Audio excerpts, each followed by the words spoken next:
ठीक है ना? ठीक बा। एथी करो तनी भैया लाउड करो खाना हल्का लाउड करिए भैया।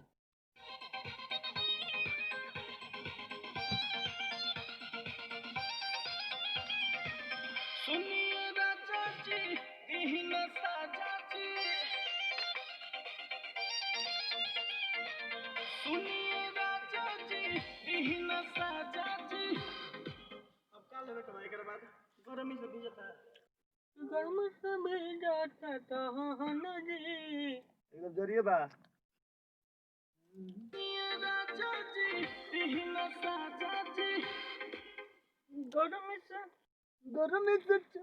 राजा जी यही न साजा जी गर्मी से भीजता तो ना गरमी सीधा एकदम रफ्तार गर्मी से भीजता तो हन जी राजा जी यही न साजा जी गर्मी से भीजता तो राजा जी यही न साजा जी गर्मी से भीजता तो हन जी साया साड़ी गर्मी से जाता। आराम से गर्मी से भीजता तो हन जी राजा जी यही न साजा जी गर्मी से भीजता तो हन जी साया साड़ी चोली राजा जी यही न साजा जी राजा जी बोलिए बोले। हेलो गर्मी से भीजता तो हन जी आओ मैं एकदम जरिए बा।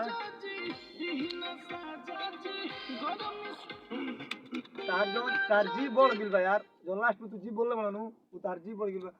साजा जी जी बोल गिल बा तार थोड़ा सा।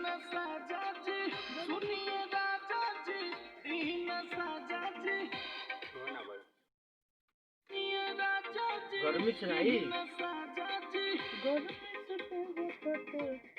अभी हो जगह ठीक है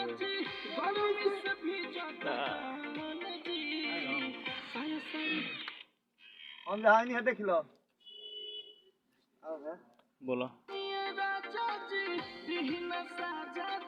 गर्मी से भीजता जी।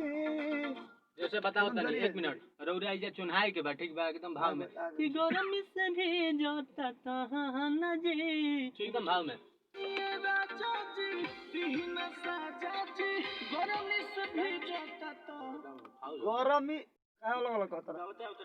गर्मी से राजा जी यही न कितना बढ़िया साजा चीज जी गर्मी से भीजता तो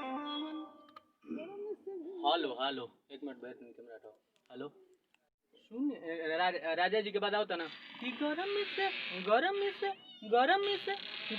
से भीजता तो हन जी कितना सिंपल बा सुनिए राजा जी यही न साजा जी गर्मी से भीजता तो हन जी साया साड़ी चोली कुर्ती पहिरब ना हम जी किन के ले आदि है गो नाइटी बलम जी साया साड़ी चोली कुर्ती पहिरब ना हम जी किन के ले आदि है गो नाइटी बलम अरे जी लिया खा जा बलम भी दिखाओ बलम।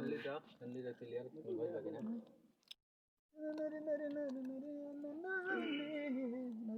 सुनिए राजा जी यही न साजा जी गर्मी से भीजता तो हन जी साया साड़ी चोली सुनिए राजा जी यही न साजा जी ले राजा जी मैं अपने याद में आओ सुनिए राजा जी यही न साजा जी गर्मी से भीजता तो हन जी साया साड़ी आज ये बाद में चले ना भैया बाद में। सुनिए राजा जी यही न साजा जी गर्मी से भीजता